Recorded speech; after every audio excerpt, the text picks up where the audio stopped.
Thank you for being here. Welcome to the Diversity Spotlight interview for Tulane Law School. We have Kimberly Haynes here, founder of the OMBI Group and a graduate from Tulane Law School in 2000.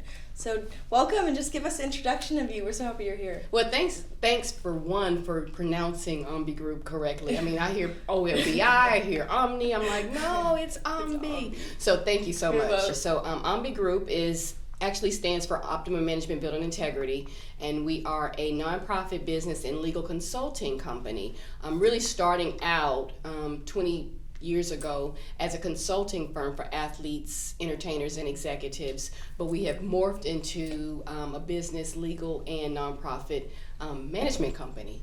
And so I really thought about the idea out of law school. I wanted to be a sports agent. I wanted to be Ryane Mejia, but didn't know how I was going to be received as an African-American female in a predominantly white male industry. So I decided to marry my love of sports and nonprofit and community into one company.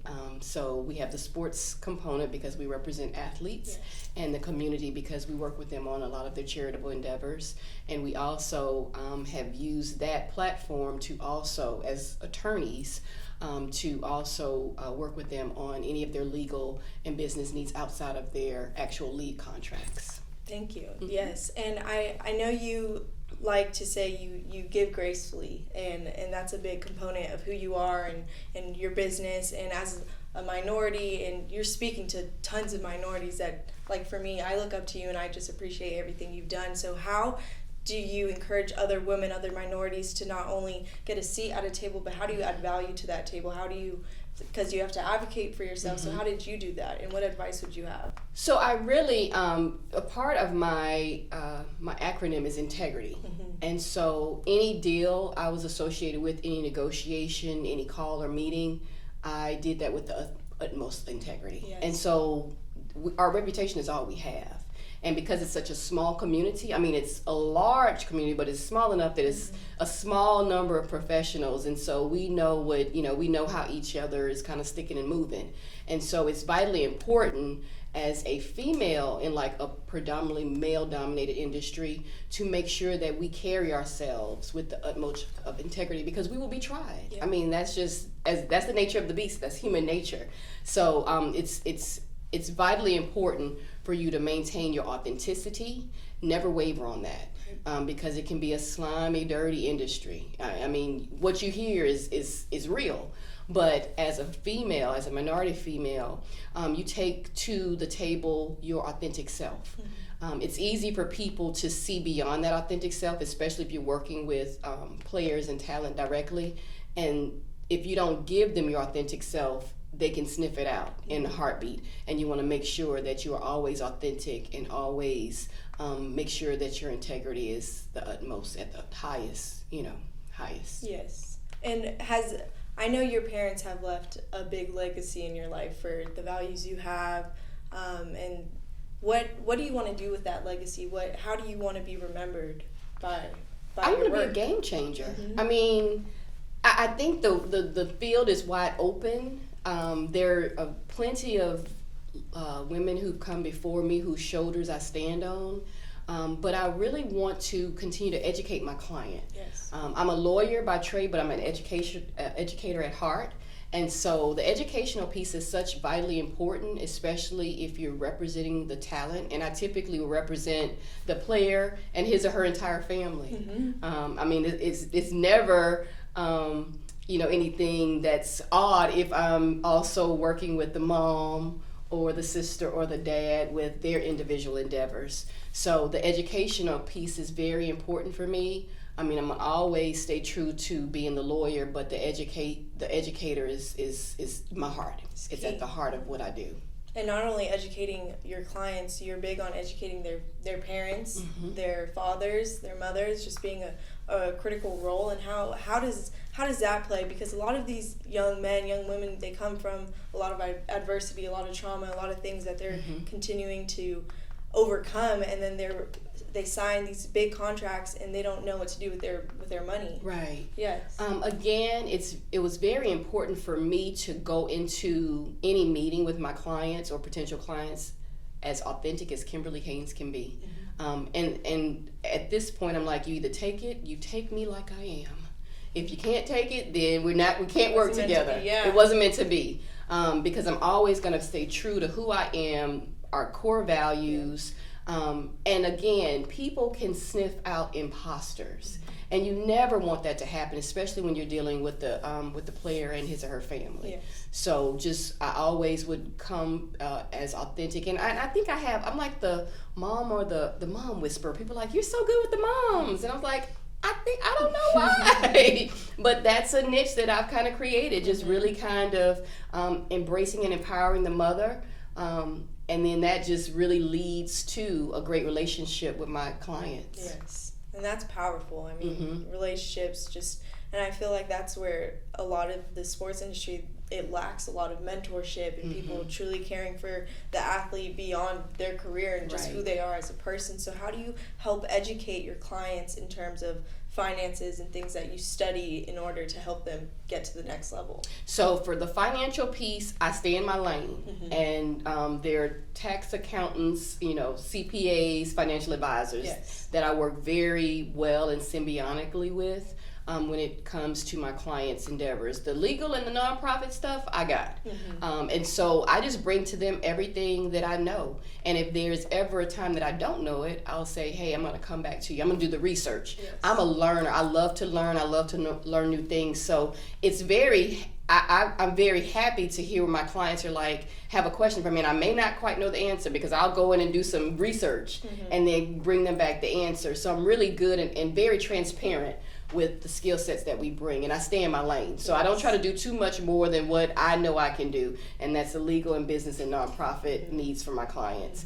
And so with that, when you do right by your client, they're going to automatically, speak your praises. And that's one good thing, it's a bunch of good things about athletes, but a very unique thing about them is they're very loyal.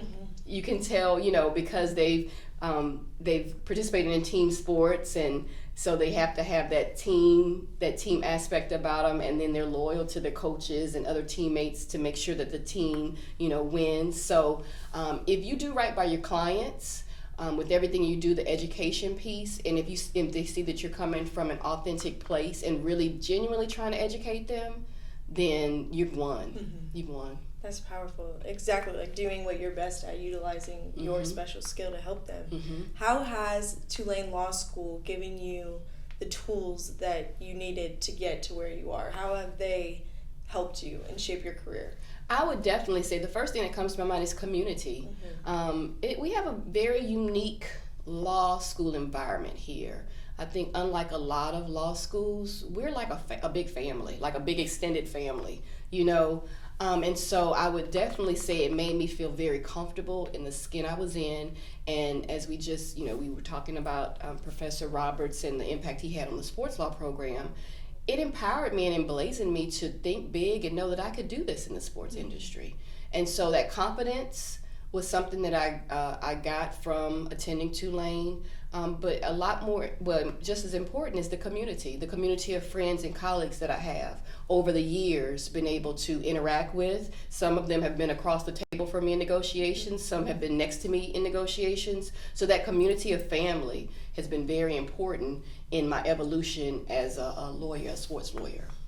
And can you talk more about the initiatives and groups that you are a part of besides being a founder of? I know you work with the NFL and the fathers, so can you talk about that? Sure. So just very early on, I started working with PIFMA, which is the Professional Football Players Mothers Association. I love my mamas. That's why I'm the mama whisperer.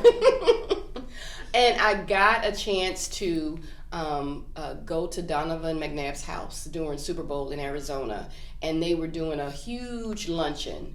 And so Mama McNabb, I affectionately call Mrs. McNabb Mama McNabb, was hosting it. And so I was a guest of somebody, and I was a lawyer, but I didn't go into the event as a lawyer. She needed help with like moving chairs and tables. I rolled up my sleeves and I started moving chairs and tables with her. And so at the end of the night, when my friend who I was with introduced me as, this is Kimberly Haynes, a sports lawyer, she's like, oh my God, I wouldn't have ever known you were a sports lawyer. because you didn't beat your chest and say, hey, I'm the lawyer, I want to work with Donovan.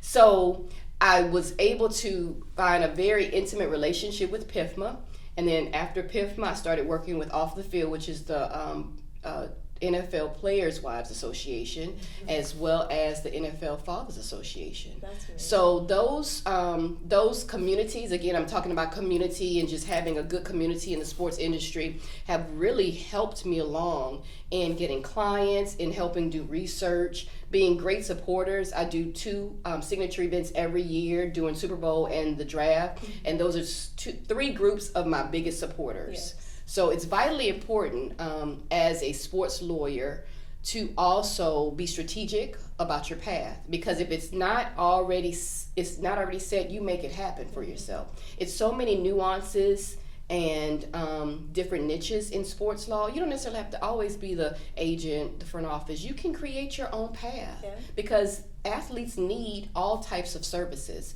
And so that's really how we've branded ourselves, and through, again, those strategic groups that I've aligned with, they've really continued to help me build my clientele and just be able to continue that community of resources.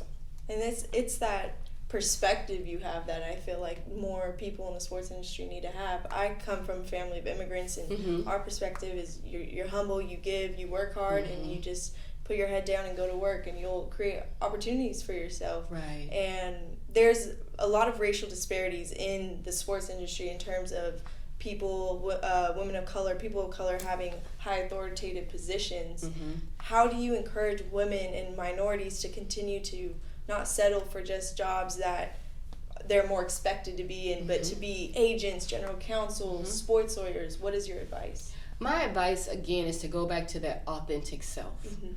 We all embody different traits and skills that we have just innate, just naturally. So let those skill sets shine. Don't be put in a box that people want you to be put in, because it's so easy to be in that box. But are you really living? Are you really living your life? Are you really living your purpose? And so I'm all about, people may say, Kim, no, the purpose thing is not going to pay your bills. Well, for me it did, because I can honestly say that every day I get up, I enjoy my job. I mean, because it's so many different areas of the law that I'm working in. I'm not only working in nonprofit law, but I'm doing intellectual property law, I'm doing corporate law, I'm doing estate planning. So it's a job that I love to do. So as a female, we need to know that that box is a lot bigger than what people want to put us in.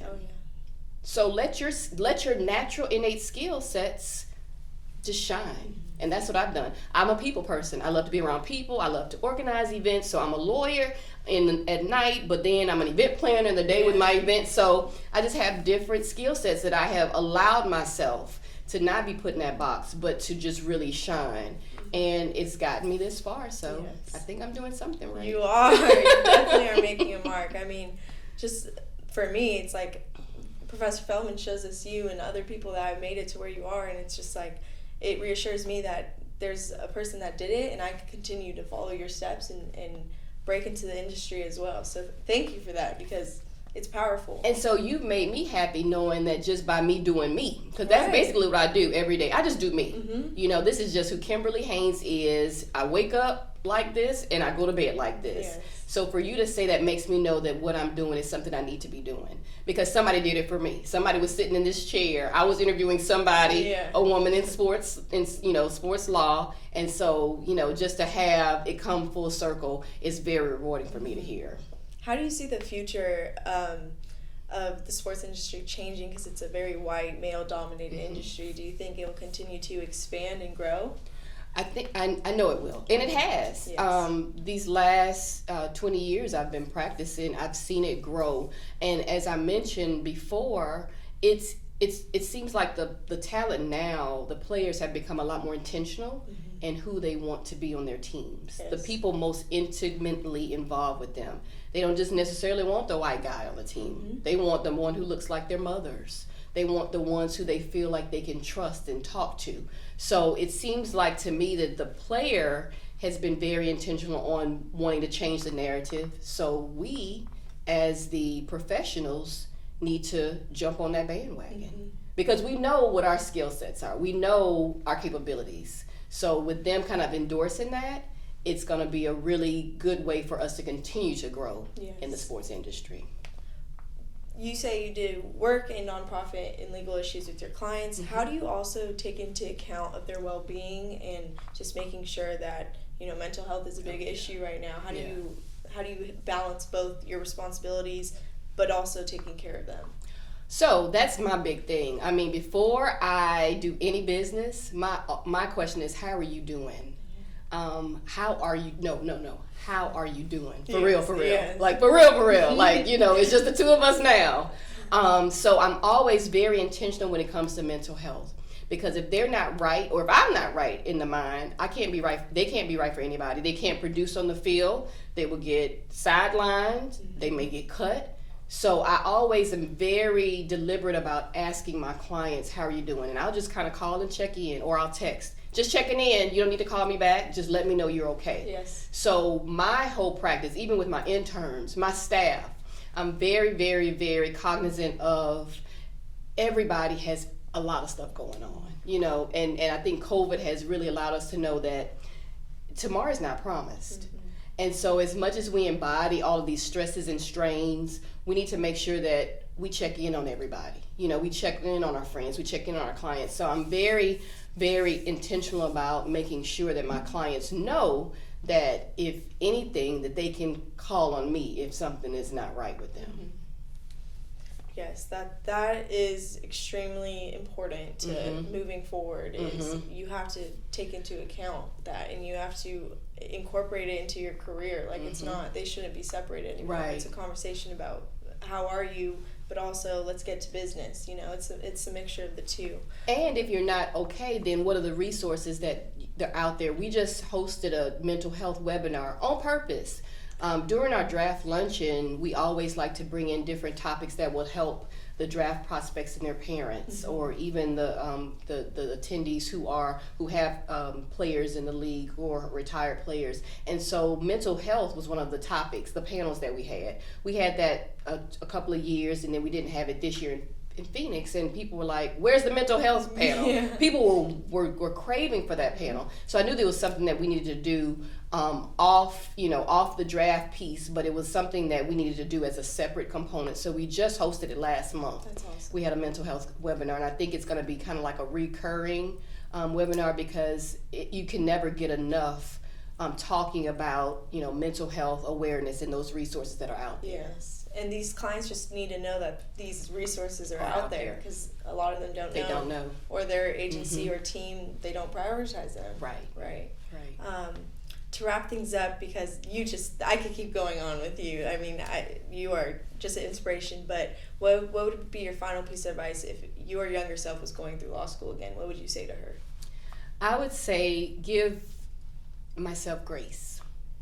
I'm type A, and I know it, and I'm here to tell the story about it, and I always expect a lot more, which is not a bad thing. You always want to expect more out of yourself, but give yourself some grace. You can't do it all. You can't be everything to everybody all the time. Right. So I would say pace myself, give myself grace, and be everything that you think you can be. Think audacious dreams, think big dreams, because those dreams are definitely attainable.